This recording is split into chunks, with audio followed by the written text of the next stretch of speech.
चालो बेना सळोई आणि बकरार बोटी पर खूप सारे लोक कमेंट यारीचं तो काय मन वाटो चालू आज तमार मुंड्या काहीतरी एक नवीन विषय करेन चावचं तो हीच चिचरू मासळी आणि चिचरू मासळी मन खूपच जास्त आवडचं आज हम तसे बाहेर घेते तो आम्ही मासळी मळगी आधो किलो मासळी वेती घर तो लिया है पण वर धोये प्रश्न पडगो तो कारण मार्कांच्याही भाटा आहे भाटा बरगडे सही वर साल काही निकळे नाही और बात काही मग काही किती आपण इथं खोबरा घिसणीर घासणी पर मवन हलकी हाती घिसना की आणि कारभारी वलांवर पेट फोडे लगा की कारण पेट फोडेनं खूप जास्त वेळ चले गो और पेटे मारे आपण घाण पळून जर न काढ्या तो मासळी आपण शे कडू जावचं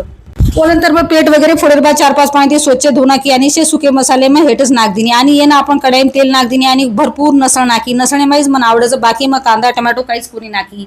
आणि ऊन जास्त खरपणी ती कडची ती हालायन पडन जमिनी मारी आडी जना बी मासळी बनावणी चिमटाम कढाई पकडलं आणि वो कढाईनच हेट उपर हलावतो